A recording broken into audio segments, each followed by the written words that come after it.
Šiaulių miesto savivaldybės viešosios bibliotekos Leporių filiale kovo 20 dieną įvyko Birutės Musneckienės fotografijų parodos ir Medžiai kalba uždarymo renginys. Ši renginio data pasirinkta neatsitiktinai, o turint tikslą kartu paminėti pasaulinę Žemės dieną bei astronominį pavasarį. Ant kalno karklai sriubavo, pakalniai vanduo liūliavo, liūliavo, liūliavo.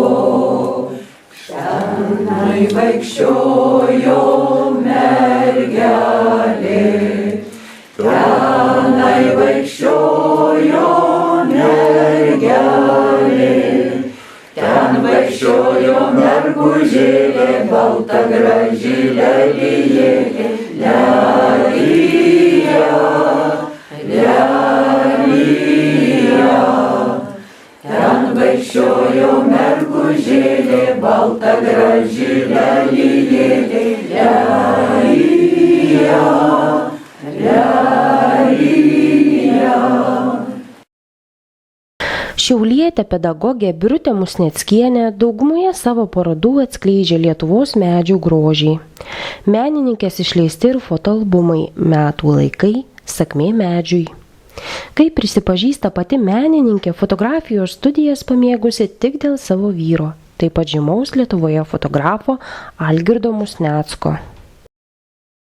Dėdė buvo irgi įdomus, jis fotografijas darydavo su saulės šviesa. Dabar labai aktualus dalykas ir dėl šilumos, ta prakeikta atominė energija, pasirodo, jinai atlikas baisės daro. Tai va, to saulės šviesa visur pagelbėjo. Nu ir nereikėjo elektros, pasidarė tokį kaminą, veidrodžių sistemą. Pas kitą dėdę buvo. Saulės spindulis šviesą į fotolaboratoriją ir angą atidaro, o būdavo daroma kontaktiniu būdu nuotraukos.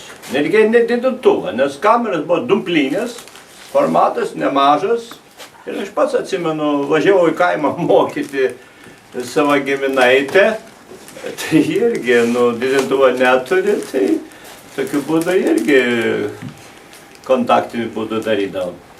O būdavo tokie kontaktai 18x24 formato. Ateidavo žmogus su didelė dėžė, o dar senesniais laikais, jeigu žinot tokius dalykus, kaip Vilnius visą miestą fotografuodavo fotografai, tai tiesiog vežimą veždavo su savim. Ten ir iškalai, ten ir palapinės, ten ir viskas būdavo.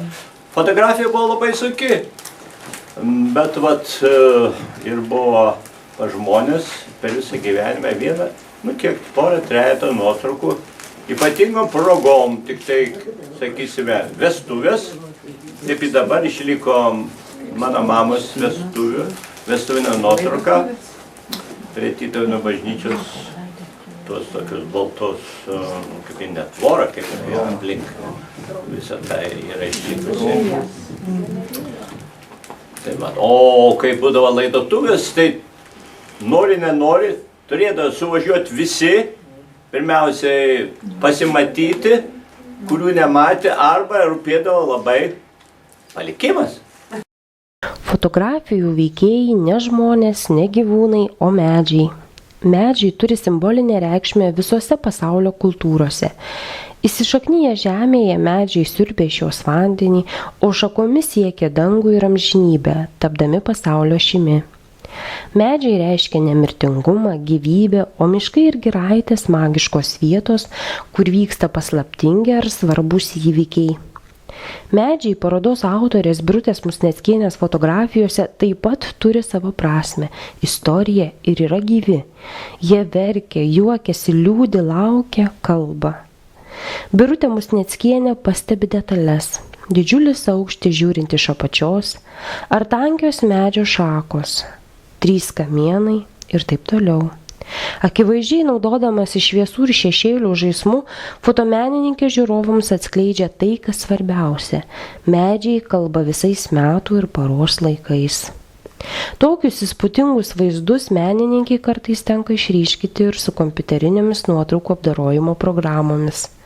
Jas fotografijai valdė tik prieš keletą metų, kuomet jų Musnieckių namuose atsirado kompiuteris. Menininkė domisi ne tik gamtoje augančiais medžiais, bet ir genealoginiais šeimos medžiais.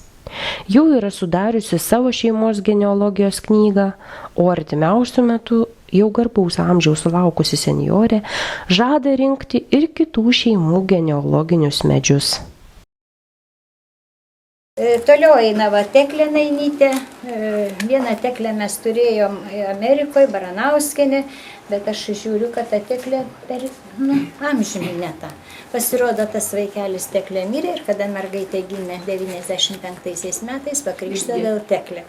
Ir radau va tiesiog. Šitas senelio brolis Antanas Amerikoje ten vedė. 95 metais atvažiavo į Lietuvą jo dukra jaunesnioji. Ji buvo paskelbusi gimtąjį kraštą skelbimą ir mes užtikome, kadangi aš giminės visus turėjau, kur parašiau, atsiliepė ir mes susirašinėjom. Čia yra jos laiškai. Ji lietuviškai su žodynu rašo labai įdomiai, žodžiu. Tai va čia jos laiškai ir angliškai paskui pradėjo rašyti. Ir dėdė Zigmas jau nebėra gyva, Žagariai. Senelis mūsų buvo Zakristijonas, dėdė labai gražų balsą turėjo, dar vaikų buvant giedodavo Naujosios Žagarės bažnyčioje. Gausiai į parodos uždarimą susirinkę bibliotekos lankytojai sveikino menininkę Birutę Musnieckienę, linkėdami ir toliau būti tokiai aktyviai, žvaliai ir svarbiausia turėti sveikatos ir noro toliau domėtis genealogijos mokslo subtilybėmis.